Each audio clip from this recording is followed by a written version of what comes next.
J'ai mis la vidéo en pause à ce stade parce que je veux expliquer de quoi parle cette vidéo avant d'y entrer.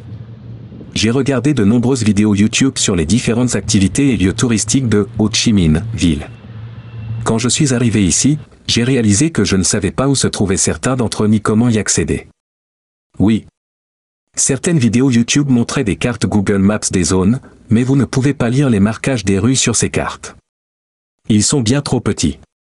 De plus, j'ai regardé d'autres vidéos YouTube montrant différentes zones de Saigon qui semblaient intéressantes, mais ces vidéos ne fournissaient jamais les noms des lieux ni l'endroit où ils se trouvent. J'espère aborder ces problèmes dans cette vidéo. Encore une chose. Les rues secondaires que nous considérons comme des ruelles sont en réalité des rues. En face de moi se trouve l'Opéra, et depuis l'Opéra, tout n'est qu'à 5 à 30 minutes à pied. Si vous tournez à gauche et marchez environ 2 pâtés de maison, vous tomberez sur le bureau de poste. Et en face de la poste se trouve la cathédrale Notre-Dame. Je n'ai pas filmé la zone car à ce moment-là j'étais épuisé. Pour cette raison, j'ai commis l'erreur de prendre un taxi dans la rue pour rentrer à mon hôtel. Les taxis dans la rue sont une arnaque. En fait, toute la zone touristique est remplie d'escrocs. J'ai apporté un grab au bureau de poste et cela m'a coûté 2 $. J'ai pris un taxi dans la rue, un devant la poste, et il m'a facturé 12 $. L'un des hommes de mon hôtel a pris un taxi à l'aéroport depuis l'une des stations de taxi. Cela lui a coûté 28 $. Une vidéo YouTube disait d'aller à l'arrière de la file de taxi à l'aéroport et de prendre l'un de ces taxis. C'est ce que j'ai fait, et cela m'a coûté 8 $, pour boire compris. Ils savent que nous sommes des étrangers et, à cause de cela, nous devons adopter un comportement optimal. Les escrocs allaient de personnes essayant de nettoyer vos chaussures à des visites privées. Ces visites privées peuvent vous coûter des centaines de dollars. Une visite légitime ne coûte qu'environ 30 $. Vous ne pouvez pas leur permettre de faire quoi que ce soit à votre place. Ne leur permettez même pas de toucher vos chaussures. Une fois qu'ils ont fait quelque chose pour vous, ils vous facturent, même si vous ne le vouliez pas ou si vous disiez non. Cette dame se disputait avec un homme qui ne nettoyait qu'une de ses chaussures. Ils essaieront de nettoyer vos chaussures même si vous ne les enlevez pas de vos pieds. Ensuite, ils vous factureront cela. J'étais assis dans le parc et j'ai essayé de donner quelques dollars à l'un d'eux pour qu'il s'en aille. C'était 10 000 dong, mais il a dit que ce n'était pas suffisant. Il en voulait plus. Alors je suis parti. Vous ne pouvez même pas vous asseoir dans le parc sans qu'ils essaient de vous soutirer de l'argent.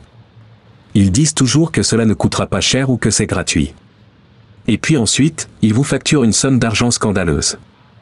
Cela ne m'est pas seulement arrivé, mais aussi à d'autres étrangers avec qui j'ai parlé. Fondamentalement, n'achetez aucun produit ou service dans la rue.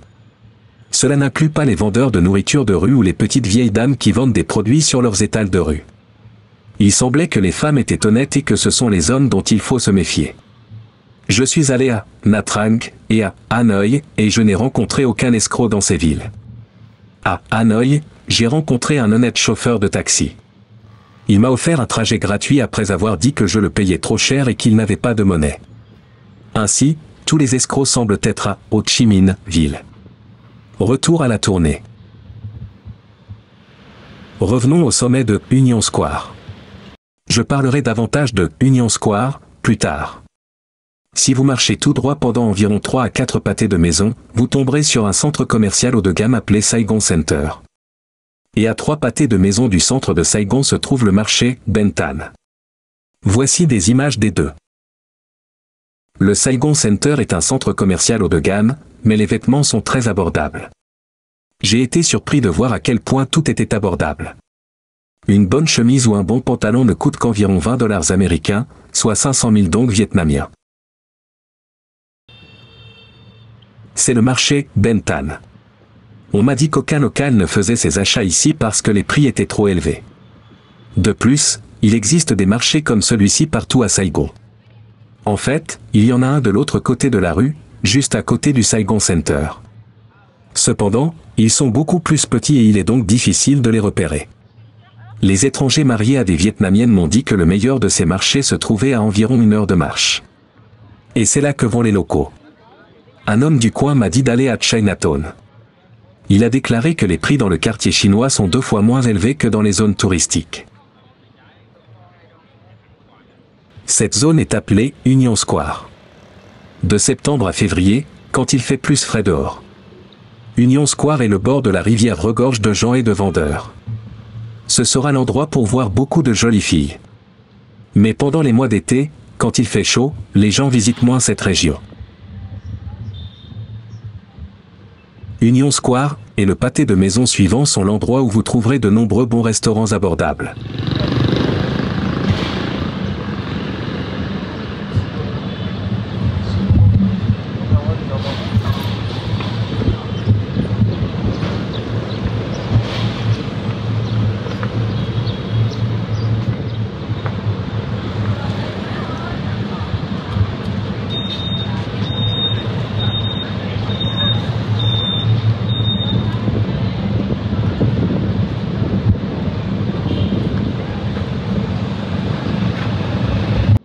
Une bonne pizza coûte environ 8 $, soit 200 000 dong vietnamiens. Une bonne pizza. Pas de domino ou de pizza achetée. Il y a des restaurants japonais, coréens, argentins et brésiliens dans ce quartier. Il y a un steakhouse coréen où vous pouvez acheter un faux filet pour 12 $, soit 300 000 dong vietnamiens. Vous pouvez obtenir d'authentiques sushis japonais pour 6 $.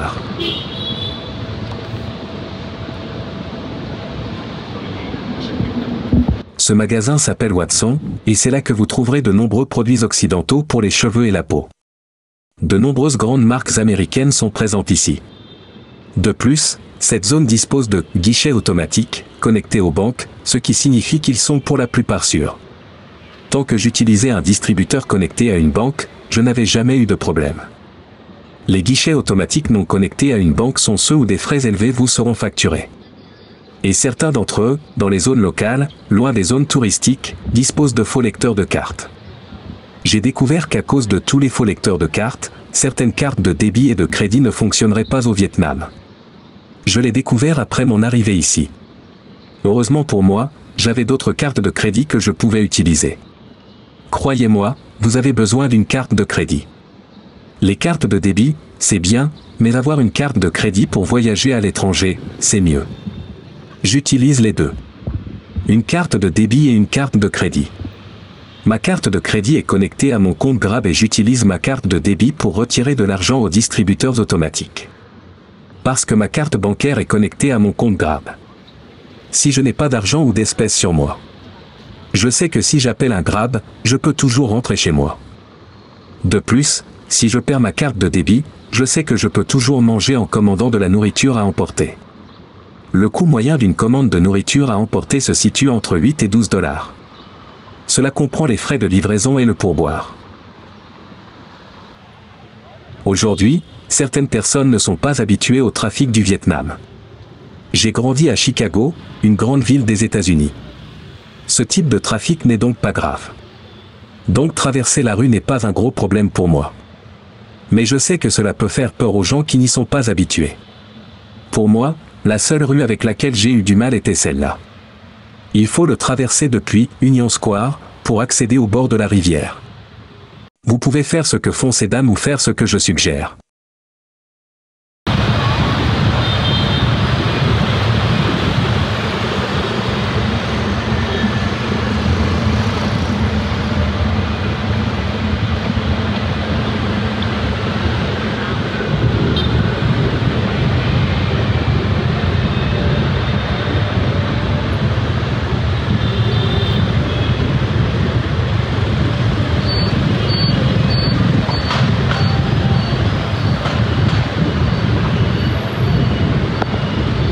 Descendez la rue jusqu'au feu et traversez-la, à ce moment-là.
pain in the ass cloth.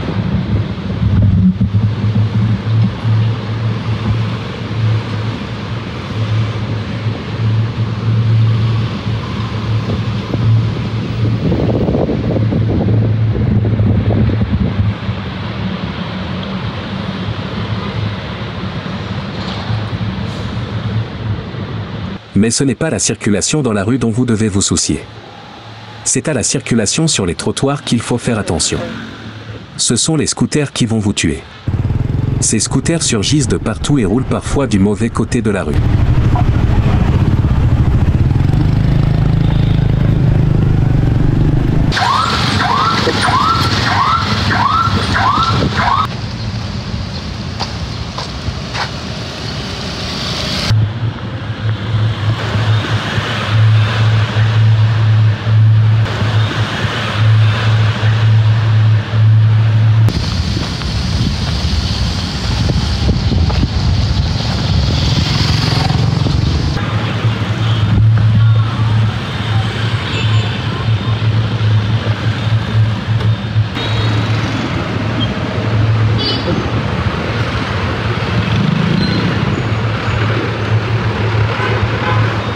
Revenons au marché Bentham.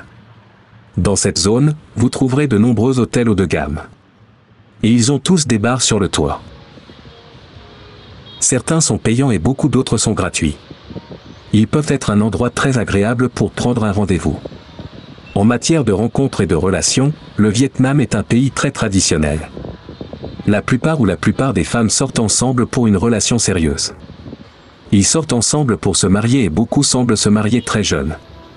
Le Vietnam ne semble ni raciste ni préjugé. Donc, les femmes ne se soucient pas de savoir si vous êtes noir, blanc ou autre. Cependant, c'est une société de classe. Ainsi, la jeune professionnelle vietnamienne pourrait ne pas être intéressée par les étrangers. Mais les femmes que vous rencontrez dans les cafés, les restaurants et les magasins pourraient être intéressées par les étrangers. Mais beaucoup de ceux qui travaillent dans les zones touristiques ne le sont peut-être pas, vous devrez donc peut-être vous aventurer hors des zones touristiques. Cependant, la plupart des femmes qui travaillent en dehors des zones touristiques ne parlent pas anglais. Comme je l'ai dit plus tôt, le Vietnam est un pays très traditionnel en matière de rencontres et de relations. J'ai commis l'erreur de me présenter au même café en dehors de la zone touristique 2 jours de suite. Pour cette raison, les employés ont pensé que j'étais intéressé par l'une des filles qui y travaillait. Cela m'est arrivé à Ho Chi Minh Ville, Nha Trang et Hanoï. En fait, dans une situation, son frère est sorti par derrière et a commencé à me poser des questions. Je pense qu'il s'assurait que j'étais un homme bon.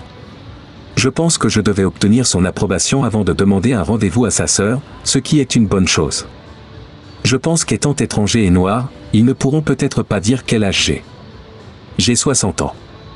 Maintenant, ceci étant dit, allons là où traînent les dégénérés ivres. Rue piétonne. À côté du marché Bentham se trouve un parc. Et à environ 3 ou 4 pâtés de maisons du parc, la rue suivante est rue piétonne. Donc environ 10 à 20 minutes de marche. Si vous dépassez Burger King, vous êtes allé trop loin. Si vous dépassez Burger King, vous tomberez sur le terminal de bus. Marchez simplement dans cette rue pendant un pâté de maisons et vous tomberez directement sur rue piétonne.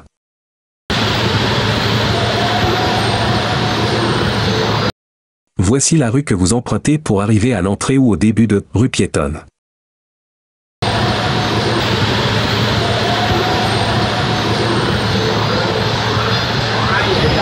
But that's okay.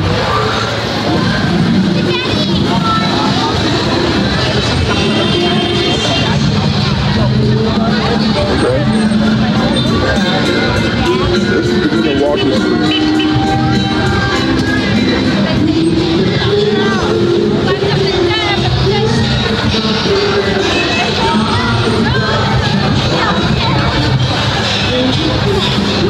So, this is the walking street, but gone. S'il n'y a pas beaucoup de monde, cela ne prend que 20 minutes environ pour parcourir toute la rue. Je vais montrer un peu de Walking Street. C'était un jour de semaine et c'était une chaude nuit d'été. Il n'y avait donc pas beaucoup de monde dans la rue. Mais quand il fait plus frais, de septembre à février, Cette rue se remplit de tellement de monde qu'il est presque impossible de s'y déplacer. Et c'est à ce moment-là qu'il ferme la rue à la circulation.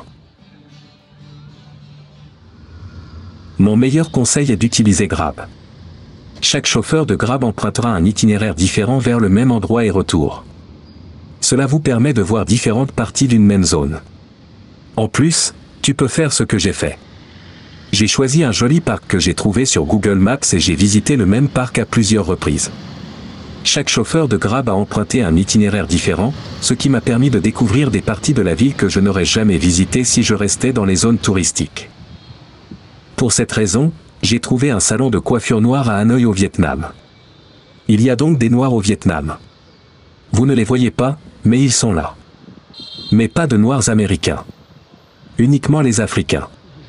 Ainsi, les Vietnamiens ne sont pas habitués aux Noirs américains, mais ils savent qu'il y a quelque chose de différent chez nous par rapport aux Africains.